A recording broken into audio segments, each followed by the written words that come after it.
y quiero conversar con él un poco sobre lo que inicialmente está pasando en la Asamblea Nacional. El 1 de julio vimos un partido revolucionario democrático consolidado, acuerpando a la candidata de gobierno. Una bancada que votó en contra de la ley de la Caja de Seguro Social, pero al mismo tiempo vota a favor de la candidata del gobierno que aprobó la ley de la Caja de Seguro Social. Explíqueme eso en español, por favor, don Pedro Miguel González. Bueno, yo pienso, bueno, ante todo, buenos días, Álvaro, y buenos días a toda la audiencia. Mira, pienso que esas explicaciones te las deberían dar ellos. Su interpretación, pues, su interpretación. Sin embargo, la información que tengo es que hubo un sector de la bancada que estaba interesado en y que era la mayoría, dicho sea de paso, que estaba interesado en llegar a un entendimiento con una mayoría de oposición. Sin embargo, tanto diputados del panameñismo como del grupo de diputados independientes de Vamos, no estaban de acuerdo que el PRD participara. Entonces, para el panameñismo, que tenía una propuesta, igual que Cambio Democrático, que estuvo con un candidato, ya viste que hay un vicepresidente que es de Cambio Democrático, ellos tenían la opción también de Manuel Cohen.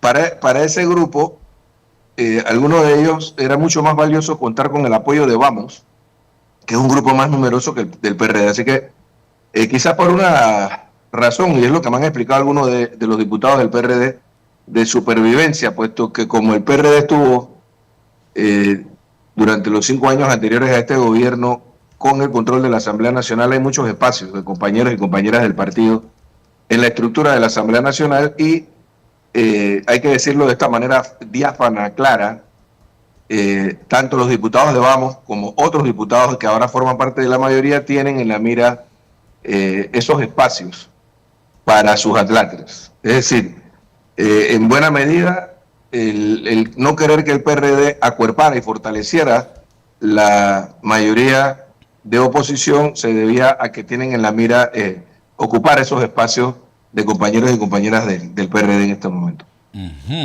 Okay. O sea, fue una decisión casi que de supervivencia.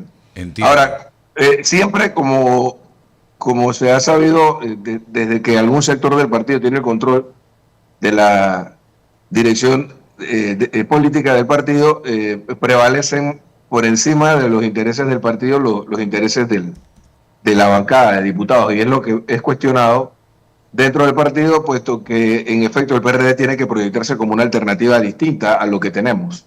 Y con esta decisión ahí se confunden. Ahora, hay mucha presión dentro del partido para que ellos jueguen un rol. Yo pienso que el hecho de que ellos hayan votado por Chirri Castañeda no quiere decir que ellos vayan a apoyar al gobierno en las futuras decisiones. Podrás encontrarte el caso, fíjate que en próximos debates, de que vas a ver a diputados de la mayoría que hizo presidente a Jorge Herrera apoyando las decisiones del gobierno y al PRD haciendo oposición. Eso te lo puedo categóricamente anticipar. No tengo la más mínima duda de que va a ocurrir, empezando con el proyecto de ley que ha presentado para derogar la ley 462. Oiga, don Pedro, un año de administración del presidente Mulino. Acabamos de ver la semana pasada encuestas publicadas por el diario La Estrella de Panamá. ¿Qué balance hace usted de la gestión del presidente Mulino? Es la primera pregunta, y no quiero que se me escape la otra.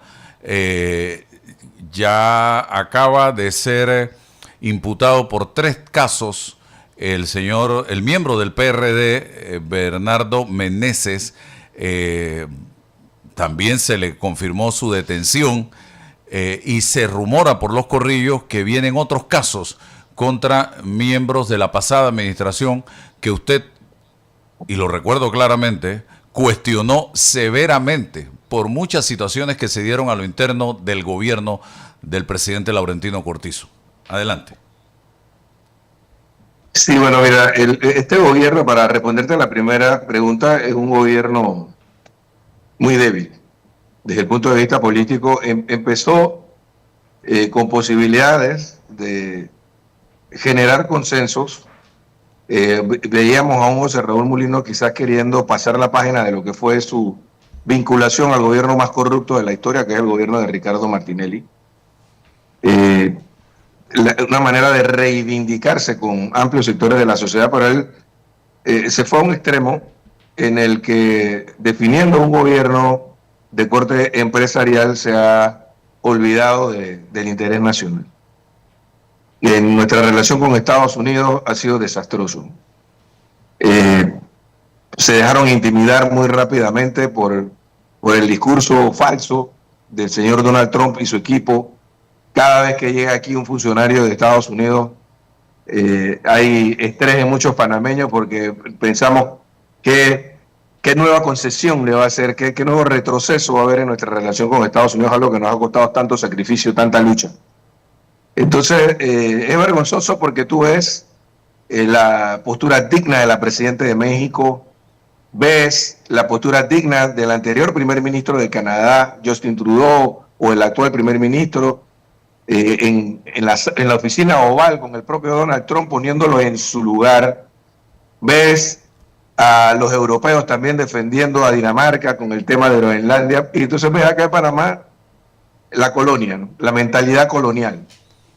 Entonces, en la mente del presidente de la República y de casi todo su equipo. Entonces tiene un equipo con un perfil de corte empresarial, pero con muy poca capacidad política. Es un gobierno que no tiene prácticamente vocerías, gente que sea capaz de explicar los problemas nacionales, pero que además está marcado por la actitud autoritaria e intransigente del presidente de la República. Y creo que las crisis en Panamá pueden irse agudizando con los distintos temas que se van a tratar a lo largo de esta gestión. Y veo pocas posibilidades, además, ahora con este debilitamiento, porque es el gobierno que más desgaste político ha tenido en la historia de los últimos 35 años de los gobiernos de la etapa post-invasión. Es el gobierno que mayor desgaste ha tenido en su primer año.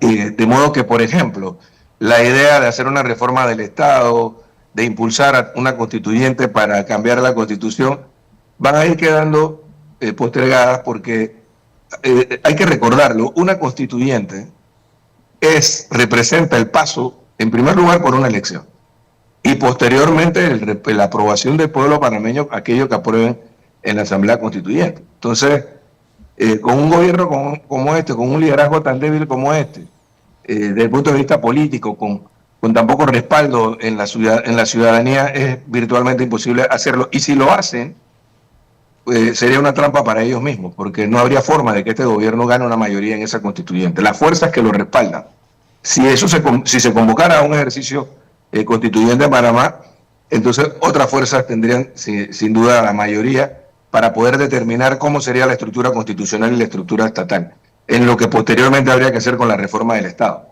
Entonces, son temas pendientes y urgentes que no se van a poder abordar precisamente por un gobierno tan incapaz y tan débil y tan intransigente y autoritario como el que tenemos, que solo se sustenta, él no se derrumba porque tiene el respaldo de la fuerza pública.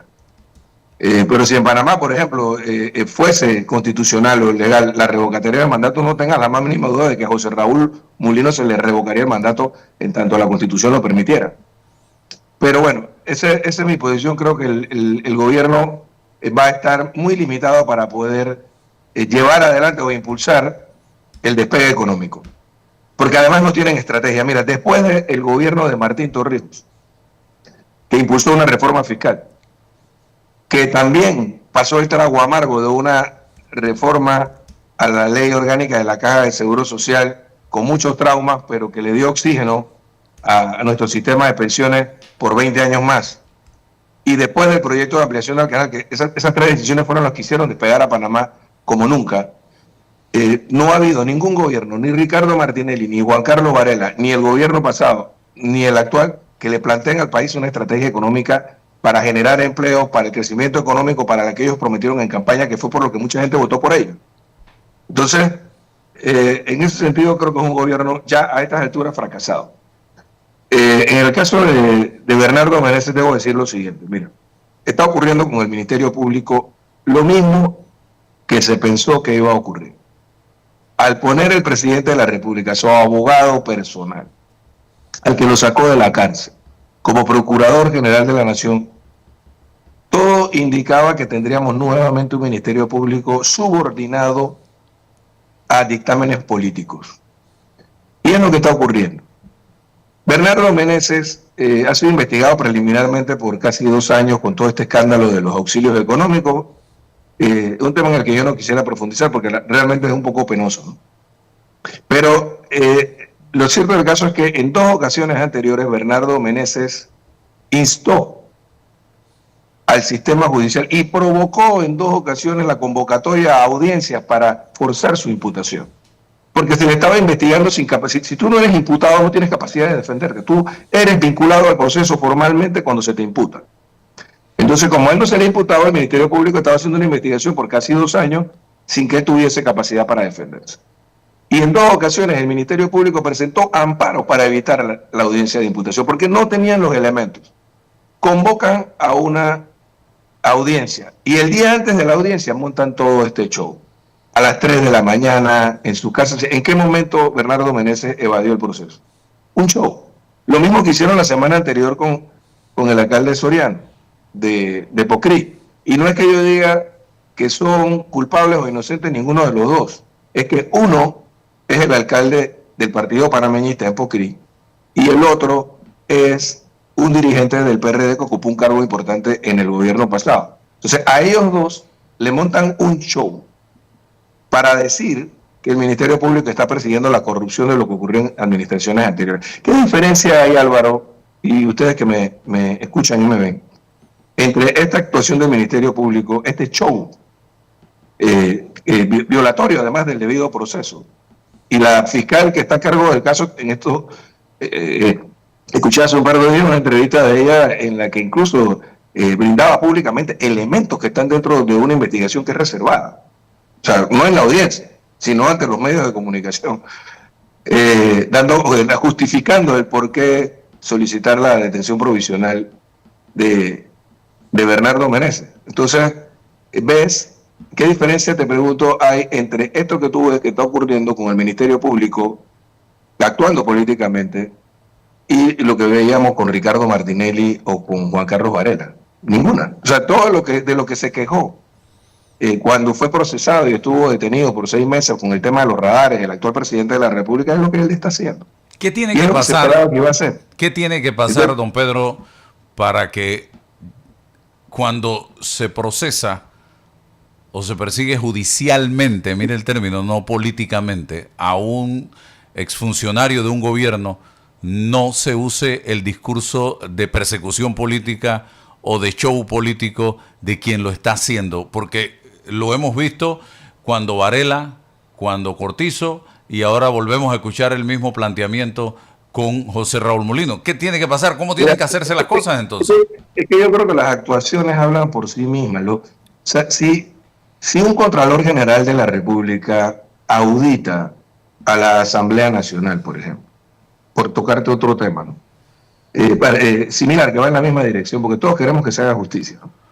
Entonces, investiga a la Asamblea Nacional, hombre, que los resultados de esos auditos sean los que hablen por sí mismos. Si el Ministerio Público está investigando a cualquier ciudadano o ciudadana, que sus actuaciones sean las que hablen por sí mismos. Pero, a ver, te pregunto, ¿qué hacían los periodistas a las 3 de la mañana fuera de la casa de Bernardo Meneses en Arraiján para detenerlo? Explícame eso. O sea, obviamente, el Ministerio Público tomó esa decisión de hacer un show. Igual que ocurrió con el alcalde Soriano. Era sacarlo esposado de su casa, o sea, tratar de proyectar la imagen de que ahora sí se está persiguiendo el delito, pero lo hacen mal. Porque si en efecto hay méritos para que él sea detenido provisionalmente mientras se desarrolla la investigación, por las razones que sean, que creo que no las había. Si ese fuese el caso, ¿cuál era el problema de esperar a que el martes él fuese a la audiencia de imputación y hay un juez de garantía y no un fiscal, como ocurría antes con el sistema inquisitivo, entonces tomara la decisión. Y ya viste lo que ocurrió, o sea, nadie estaría cuestionando el tema si no actuaran de esa forma, porque están actuando de esa forma. Y hay tantos casos de corrupción de la pasada y de las anteriores administraciones que han quedado prácticamente en nada, tú lo sabes, son muy pocos los casos que han llegado hasta el final. Aquí nosotros tenemos un sistema judicial una debilidad institucional en todos los aspectos, pero en el sistema judicial, lamentablemente, los magistrados de la Corte Suprema de Justicia se siguen subordinando a los dictámenes del poder político desde el Ejecutivo. Es lamentable. Los jueces de jerarquías inferiores hacen lo que les indican a través de llamadas telefónicas sus superiores o quienes los nombraron en sus cargos. Y estos a su vez responden también a intereses políticos o económicos. Entonces, en la medida, por eso es tan necesaria la reforma de la Constitución y por eso es tan necesaria la reforma del Estado, para poder lograr avanzar hacia un estadio distinto al que tenemos. Porque en efecto, si no tenemos un sistema judicial que actúe con criterios independientes en todos los sentidos, no solo desde el punto de vista político, sino incluso desde el punto de vista económico o social, entonces es muy difícil que podamos tener un despegue económico. Muy poca gente va a querer venir a invertir en un país en que tiene estas circunstancias o estas condiciones. Don Pedro, entonces, la información que tengo es de que lo que había en el momento del allanamiento o de la aprehensión en la casa en Arraiján del señor Meneses era el equipo de prensa del Ministerio Público, que fue el que suministró posteriormente, como lo hacen en todos los casos, las imágenes a los medios de comunicación. Y ni siquiera se mostraba la cara del señor Meneses. Sí, pero ¿cuál era la necesidad de ir a buscarlo a las 3 de la mañana? Ajá. Si tu Ministerio Público, en 2 ocasiones, cuando él pidió la imputación, presentaste amparos para evitar la imputación. Y el tema de los auxilios. Tú sabías que él iba a ir el martes a la audiencia de imputación. ¿Por qué tenías que montar ese show? Y la forma como se distribuyeron. Tú, con mayor razón, fíjate, todavía es el Ministerio Público el que se encarga de hacer esto para decir, miren, aquí estamos nosotros ahora combatiendo la corrupción. Digo, tanto el señor Meneses como el señor Soriano, como cualquier otro ciudadano o ciudadana, deberán responder se espera porque tengan todas las garantías para defenderse. Y al final sabremos cuál es el resultado de estos procesos. Pero la actuación que hay hasta el momento del Ministerio Público es una actuación política, sin duda. Y la distribución que se hizo de millones de dólares en auxilios económicos a gente vinculada al gobierno, gente vinculada a el Partido Revolucionario Democrático, empresarios, influencers, amigos del señor Meneses, que muchos de ellos realmente uno se pregunta, ¿necesitaban un auxilio económico? ¿Qué piensa Pedro Miguel de eso? No, yo creo que fue algo muy penoso, algo penoso, algo vergonzoso. Creo que tuvo un costo político importante. Buena parte del resultado Mira, es cierto que julio del 22 o noviembre del 23 despertó a la ciudadanía para buscar una alternativa distinta a lo que tenemos con el actual sistema. Pero el escándalo de los auxilios económicos y demás mantuvo a la gente despierta durante la campaña. Y mira, Bernardo Meneses era un diputado seguro, era un candidato imbatible en elecciones primarias, como en efecto se demostró, y posteriormente no había forma de que el PRD en un área de organización donde se eligen 3 diputados no tuviese por lo menos uno. Y él pagó el precio de ese tipo de decisiones que... Vaya, él no es el único responsable. Alguien decía en una entrevista que vi hace poco tiempo, también estaba la junta directiva, él podía firmar hasta cierto monto, más allá de eso era la junta directiva de la entidad a la que tenía la autorización o podía autorizar el pago de esos auxilios económicos cuando superaban cierto monto. La verdad no conozco bien el detalle, pero sí es muy penoso lo que ha ocurrido. Fíjate que no son solamente gente del PRD, eran gente de prácticamente todos los partidos políticos, tú lo viste.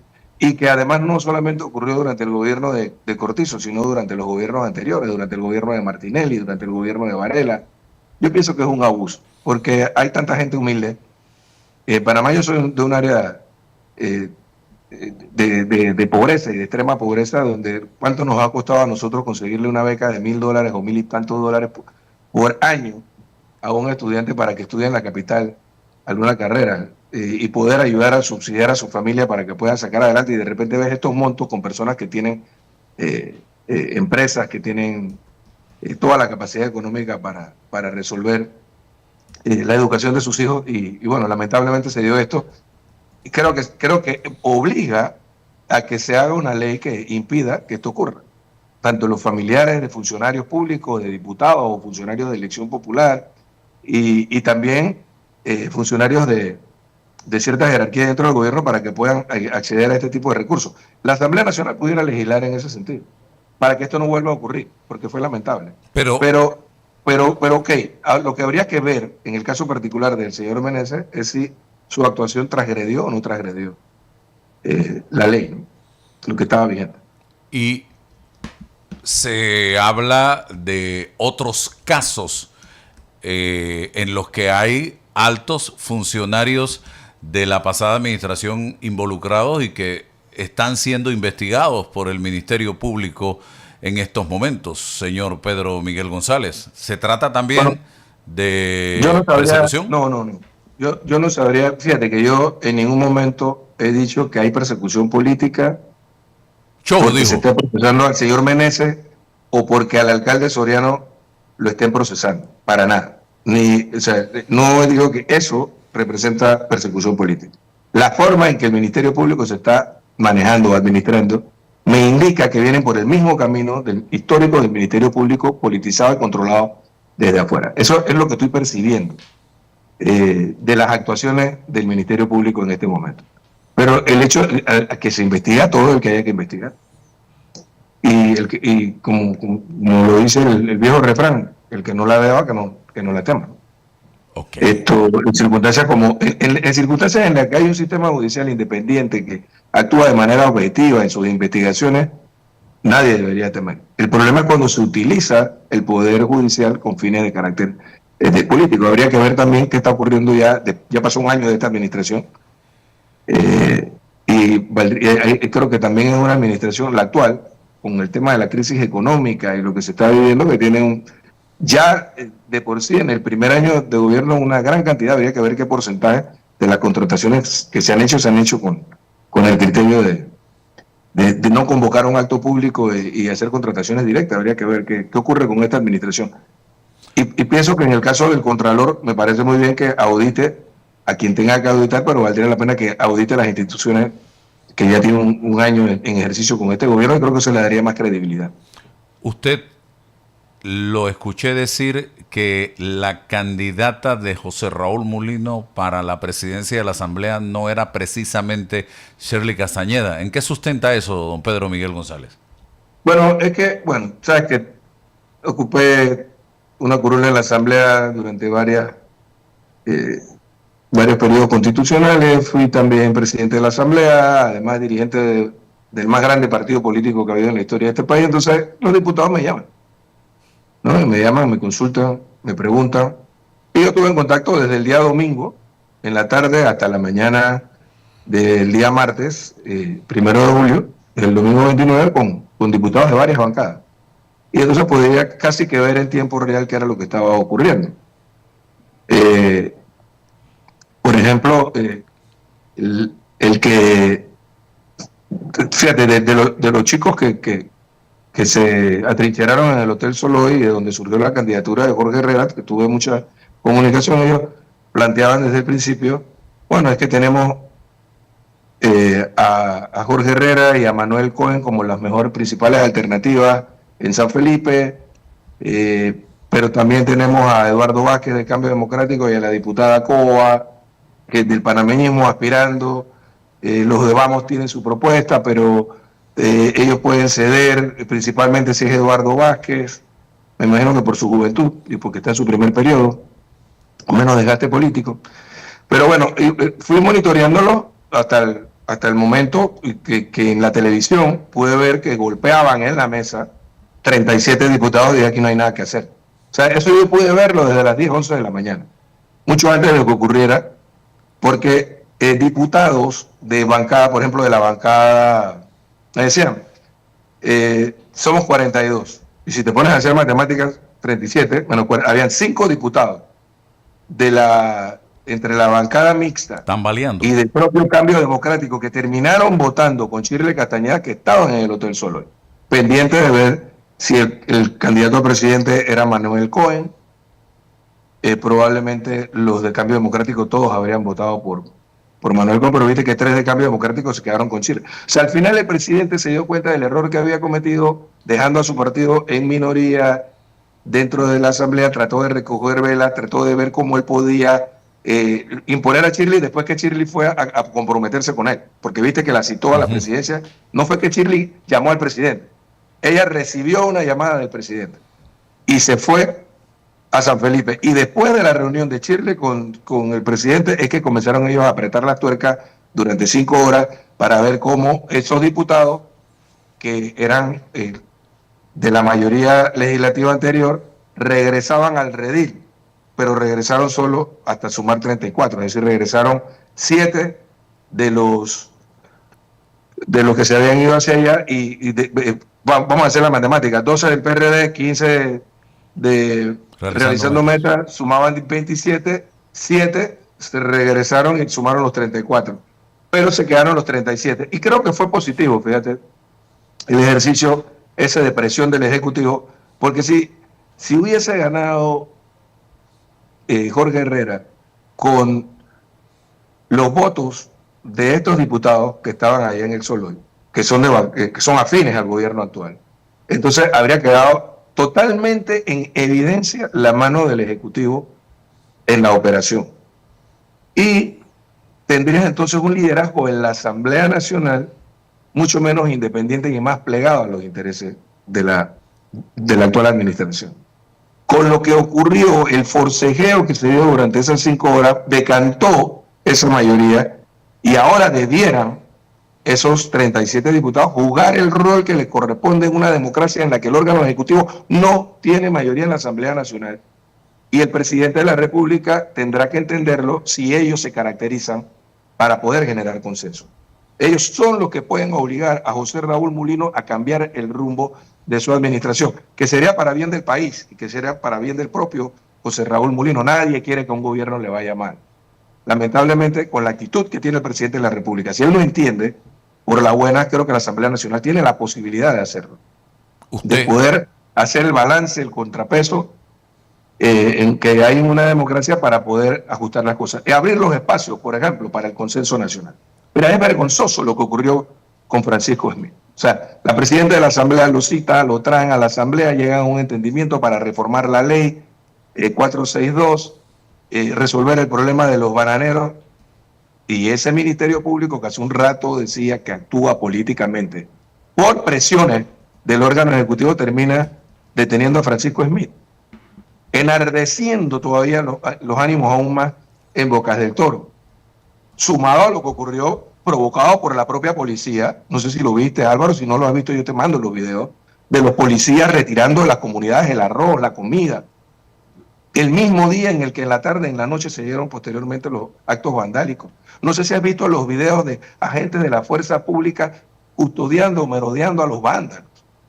El propio ministro de Seguridad dijo que ni los educadores ni los sindicalistas realizaron los actos vandálicos. ¿Dónde estaban los más de 2.000 efectivos de la Policía Nacional acantonados en Bocas del Toro al momento de los actos vandálicos en Changuinola?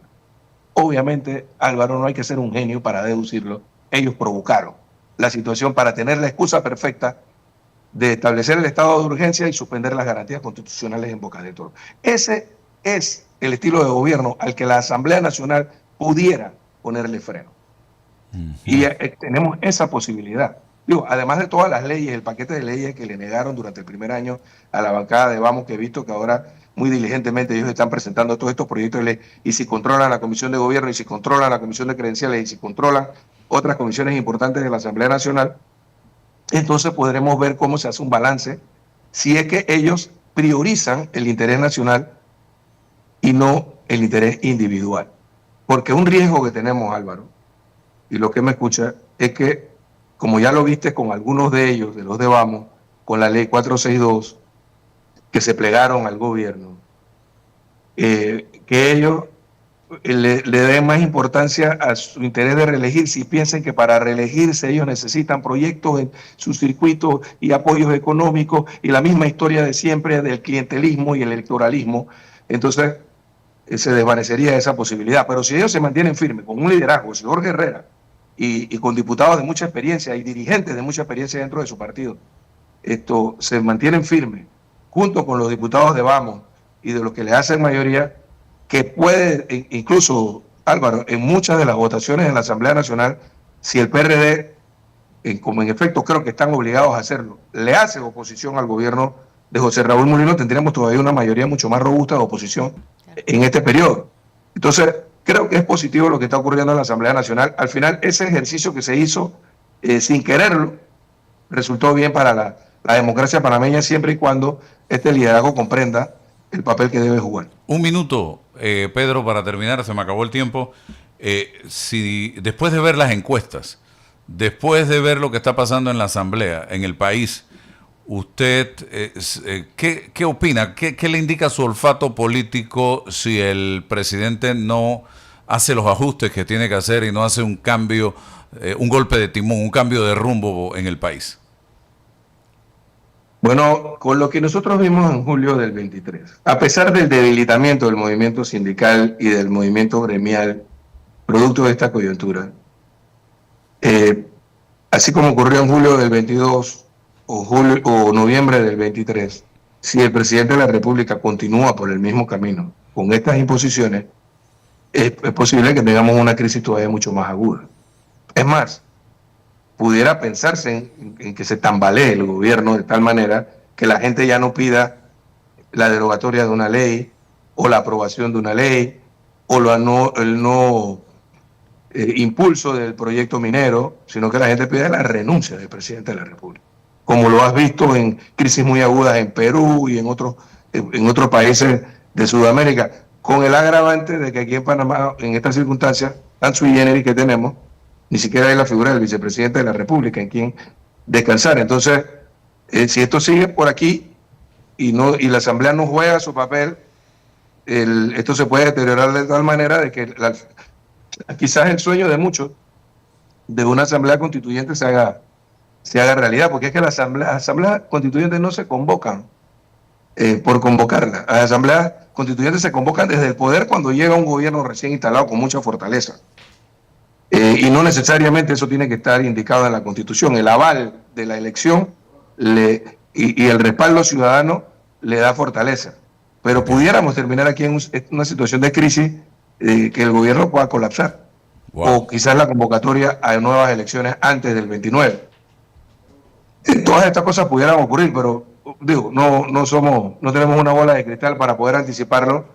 Yo quisiera pensar de que la Asamblea va a jugar su papel y que él va a tener que entender que no puede gobernar de esta manera. Bueno, gracias Pedro Miguel González, miembro del Partido Revolucionario Democrático, por compartir con nosotros en la mañana de hoy. Vamos al cambio.